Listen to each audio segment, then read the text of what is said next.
Soyez le bienvenu, mabuhay po tayo dyan. And welcome back po. We learn French for Filipinos with Lourdes. Formation civic po tayo ngayon because la formation civique est obligatoire. Okay? And this is again démarche administrative. Why? Because savoir effectuer ces démarches administratives ou connaître who know how to complete administration procedure.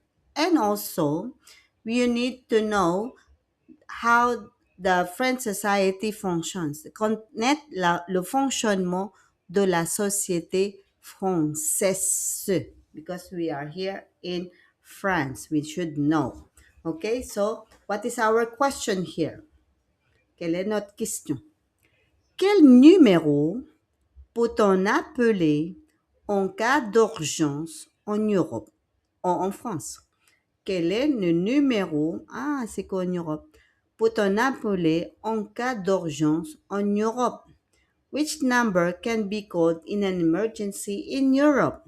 Est-ce que c'est A, 112, 112, B, 36, 36, C, 75, 75, ou D, à 999 uniquement en France, ou 999 only in France.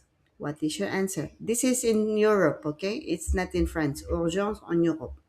Okay, what is your answer, please? Et la bonne réponse est A. 112, 112. Justification. Le 112 est le numéro d'urgence européenne. En France, d'autres numéros existent aussi. Exemple, 15 pour le SAMU, 17 pour la police et 18 pour les pompiers.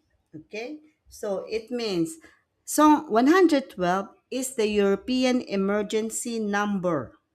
In France, other numbers also exist, like for example 15.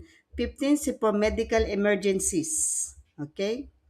17 is for the police. And 18 for the firefighters. Okay? Firefighters po yun, pag may sunog. Okay? So, don't forget. So, we have 112 po, ça c'est yun yung European. But in France only, 15 po SAMU. Quelqu'un a fait un malaise, malaise is natumba siya. They get, dizziness. And then 17 pour les police et 18 pour les pompiers. Okay? Pompier is firefighters. 17 pour police. I hope it's clear. So, 112 European, 15 SAMU, 17 police et 18 pompiers. Okay? Please don't forget those numbers.